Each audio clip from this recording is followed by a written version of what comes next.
Hello mga stars, welcome back sa ating content. So, ready naman tayo. Ito naman sa Advice PH naman. Sabi dito is I learned that my GF cheated on me. So, problem/gold kapon. I learned my GF of 1 year cheated on me. Hindi kami nagpalitan ng account no hindi ko chinecheck phone niya pag magkasama kami kasi I trust her na she wouldn't do it to me given na isa din yun sa family problem niya. Okay, kapon I was accidentally able to open her FB account sa isa kong phone na hiniram niya. I learned through her chats with her cousin na nagkaka-feelings na daw siya sa ka-churchmate niya. Oh my God, churchmate pa naman. Sisimba pa naman kayo. Oh my God. Na nakilala pa lang for a month kasi siya daw yung nandyan for her during her hard times. LDR kami and nagmi-meet kami siguro twice or thrice a month. When I told her na nakita ko minesis niya nila and asked for explanation, she admitted na nagkaka-feelings na nga raw siya ron and she wanted time to think about her feelings sa ka-church niya. I told my friends about it and left. Think about what? Gusto ko i-terrorize at expose siya sa friends niya pero I feel like ang immature. Okay.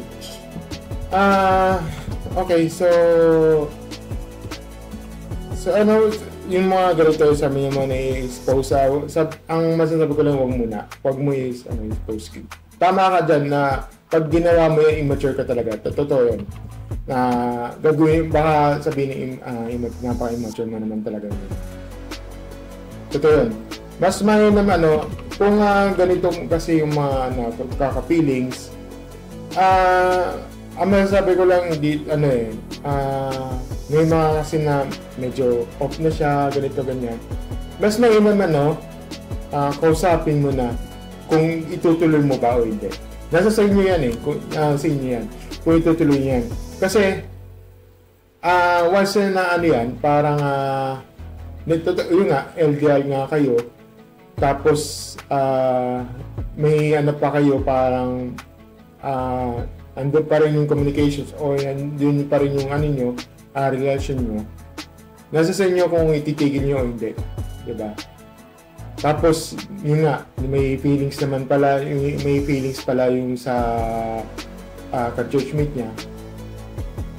Nasa sa inyo yan kung ititigil nyo o hindi. Kasi para if ever na talagang may feelings tapos na yan, tapos may relasyon, tapos may kayo, mas may naman yan pag-usapan nyo na tigilan lang natin to ganito para hindi magkaroon ng conflict, magkakaroon ng parang lokohan sa sarili, maglolokohan na lang ganyan. Yun lang simpleng sagot ko dito. So yun lang, pag-usapan kung titigil yung kung tutuloy nyo ba yun o hindi. Yun lang. Nasa sa inyo yan kung tutuloy nyo yan. Kaya yun ang dito. So kung titigil nyo yan, you have to move on na lang. Kasi ganun talaga yan. May di maiwasan yung mga ganyong hormones sa mga either sa babae o sa lalaki. Kasi may mga hormones talaga na may nakaka-feelings ako sa ganito, may feelings sa ganyan, di ba? You have to stop that, di ba? Kasi kasi kung parang itutuloy, diba, tapos ganito, naglolokala lang tayo, ganyan. Naglolokala lang kayo dyan. Kung alambawa na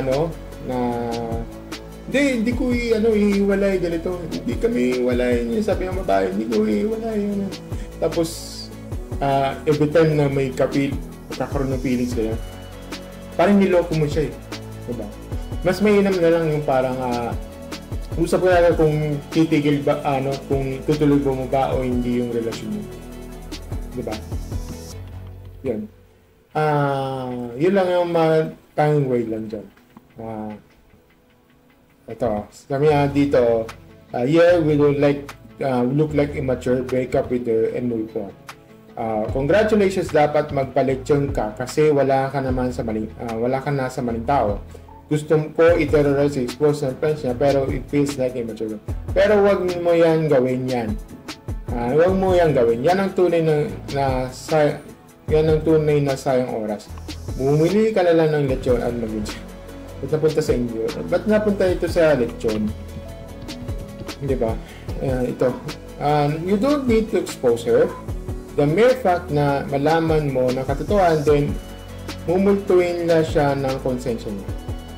Parang kanta ng multo na jar, diba? Cups of jar. Ito, consider is a blessing is the disguise. No need to expose. Tama naman. Makakatanggap ka rin ng partner na honest ang mabibigyan ka ng peace of mind. Ito, it is indeed the timing of seeing those messages and gut feeling.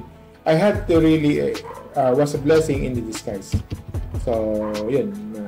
She did have the sexual relations at churchmates. She did kissing. Hindi naman yun sa ganun yan. Hindi naman yun na kinis o yun. Kasi hindi natin alam yung context. Kasi sabi daw niya ako dito sa kwento niya is meron diyang feelings.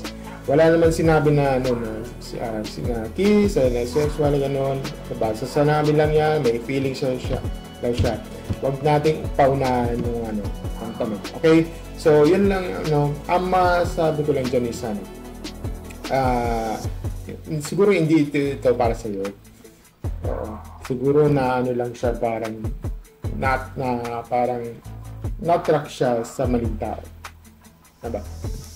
Yun lang yung masasabi ko. Pero, yan, tama. Ito, sabi niya dito, you touch a bullet body, just leave her and hunter makes it to you, and more than enough the revenge.